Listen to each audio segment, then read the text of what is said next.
Today on the 5 News Bright Side, more students than ever are at the University of Arkansas. And a new mixed income community is offering attainable housing within walking distance of local resources.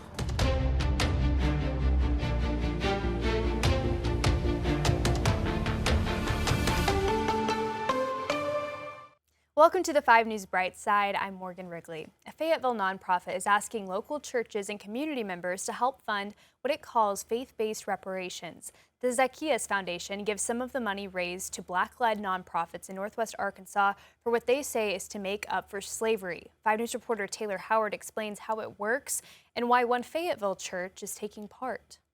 For Lowell Taylor, the idea behind the Zacchaeus Foundation starts with a story from the Bible. We're a nonprofit named for Zacchaeus, who in Luke 19 of the Bible did 3 things. He repented, repaired, and was healed. Today, the foundation uses that story as the basis for what it calls faith-based reparations. We invite white people in churches to give 1% of their income to the Zacchaeus Fund. It's a donor-advised fund held by the Arkansas Community Foundation. My family gives 1% of our income to the Zacchaeus Fund, and our church family, St. Paul's, gives 1% of our income to the Zacchaeus Fund. Last year, the foundation raised $100,000. Half of that went to 2 Black-led nonprofits in Northwest Arkansas this year, Visionary Foundation and Lighthouse Solutions. St. Paul's Episcopal Church in Fayetteville is one of the churches taking part. Minister Evan Garner says working with the foundation and with Taylor makes sense.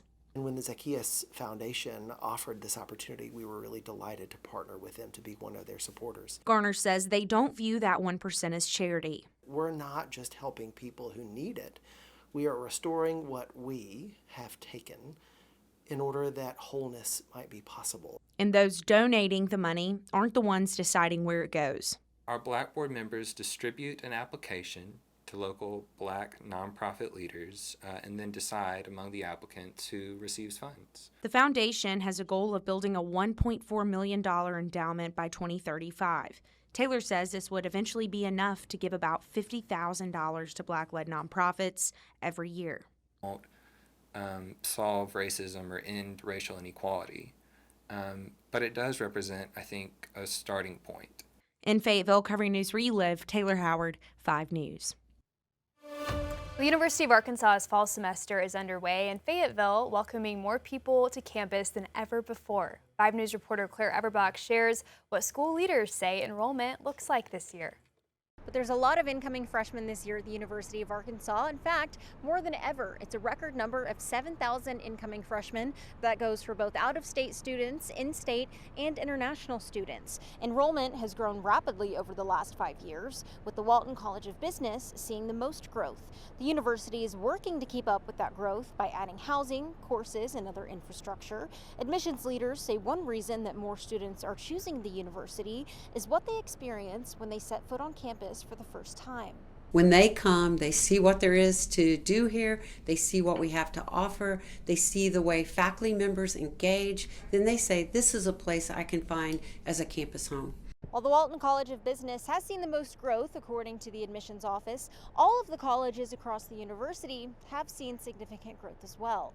In Fayetteville, covering news where you live, Claire Eberbach, 5 News. 3, 2, 1. Well, that is the sound of thousands of women opening up their bid cards, finding their home for the next 4 years. University of Arkansas Sorority Bid Day returned for the new school year at the Chi Omega Greek Theater on campus, a conclusion of more than a week-long rush process where women visit all of the 12 sorority houses and find their right fit. Family and friends also filled the theater, watching to see where their daughters, sisters, and friends would be running home to.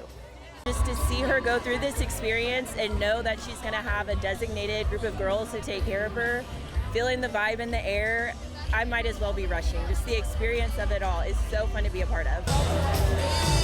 And they broke records this year. UARC Panhellenic, the organization that runs formal recruitment, says this is the largest recruitment class in history, with more than 2,000 women going through the process.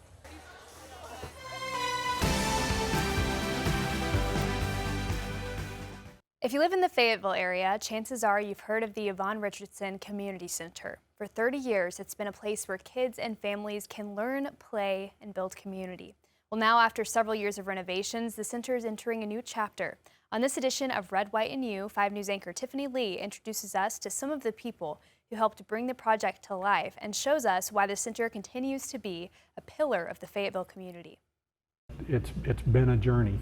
A journey that started back in 2019. Since then, Audie Lack with MLB Architecture has helped transform the Yvonne Richardson Community Center, adding 3,850 square feet of new space and renovating another 9,500 square feet. And the kitchen is the key feature, the 2 good-sized meeting rooms. And then, of course, you know, everybody loves a good wood court on a basketball court. And so to be able to do that was special. That basketball court is more than just an upgraded amenity.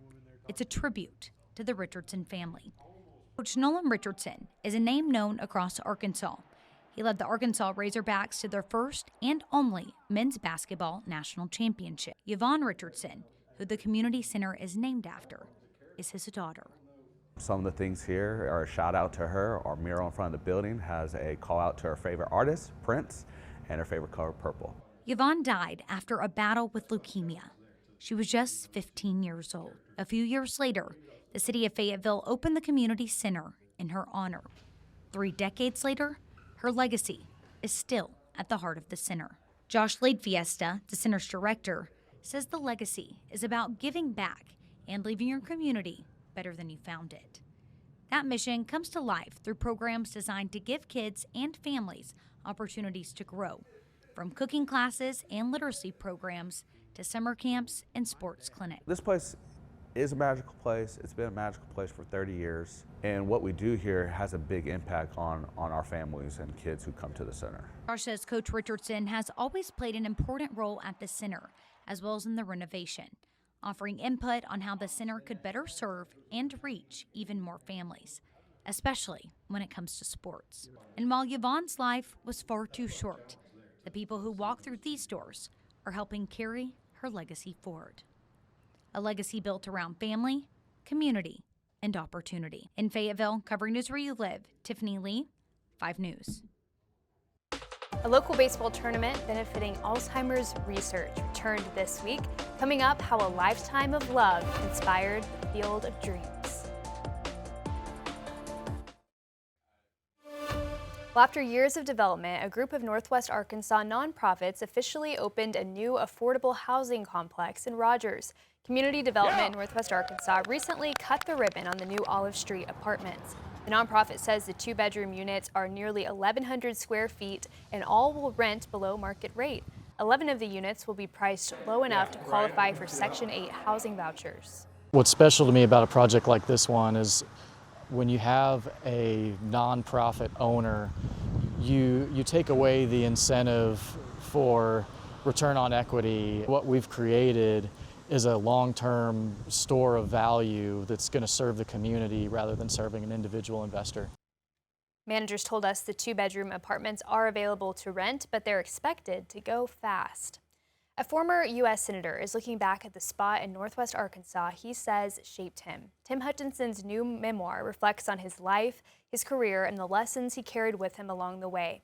He says the stories in the book begin with his Arkansas roots on a farm just outside of Gravette. That's where he spent his childhood exploring and adventuring with his brother Asa. It was idyllic, and I could wish for every youngster to be able to grow up on a 250-acre farm with creeks and springs and caves. Hutchinson says he never imagined that childhood would eventually lead him to Washington, but he says the lessons he learned in rural Arkansas stayed with him.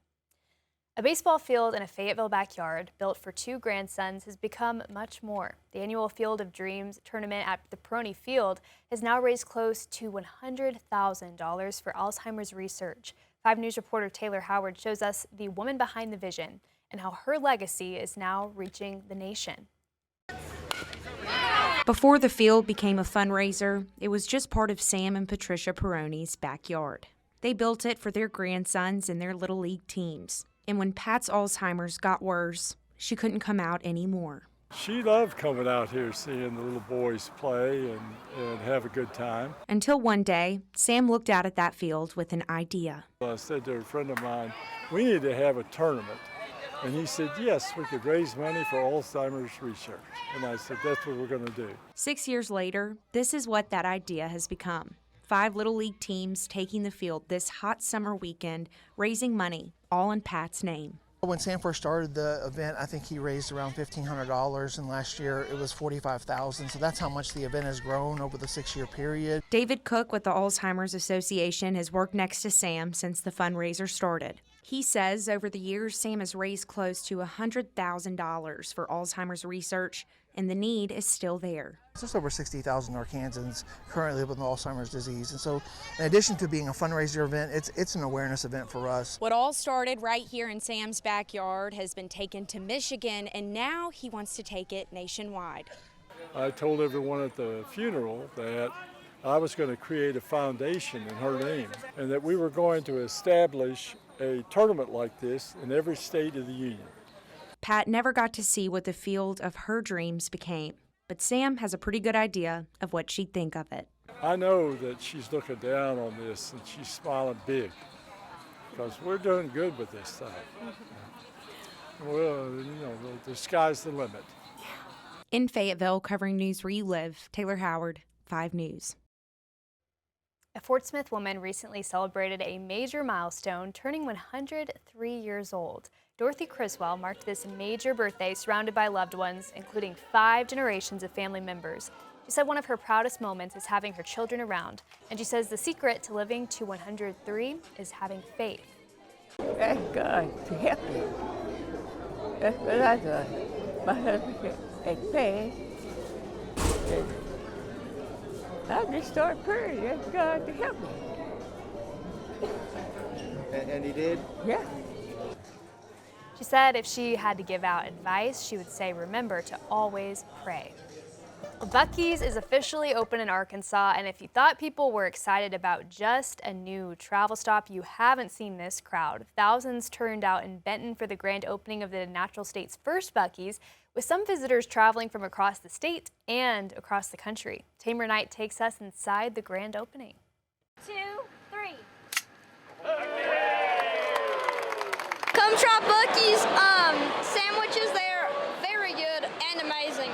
This was a grand opening with a crowd ready to celebrate and indulge, and allegedly the earlier you got here, the better. I was just impressed with the amount of families that showed up together.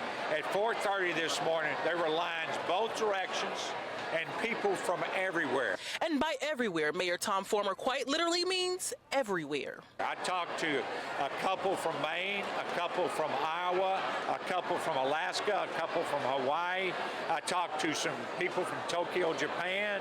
I talked to some girls from Egypt. So, what's the hype? What brings people this far? Well, some of them come for the burritos, some would come for the nuggets. Arkansas Governor Sarah Huckabee Sanders says the excitement could mean big things for Saline County. People will come in, not only will they stop at Buc-ee's, they'll enjoy some of our great state parks, stop and stay at some of our hotels and other restaurants, and spend a lot of money while they're in Arkansas. One woman from Oklahoma tells me she extended her weekend trip to be here today. When I was pulling in the parking lot, I said, there's no way this place is that big. I mean, it's amazing. It's absolutely amazing. It puts a smile on your face for sure. Buc-ee's founder and CEO, Arch Beaver Applin, says Arkansas was a natural fit. Well, Arkansas is just incredible. We think it's just right down the pipe on kind of our customer base. To see so many people come out today, Mr. Beaver says the reputation that Buc-ee's has been able to build and maintain is special. They're going to get great hot food, they're going to get a clean, safe environment, and best of all, they're going to get the world-renowned clean restrooms. But good news for all of Arkansas. The company isn't stopping here. Mr. Beaver is already working on another location in West Memphis with potential for more stores in the state. For sure we have 2 and hoping to expand more than 2 in Arkansas. Well, thank you for joining us on the 5 News Bright Side. We hope to see you again next week.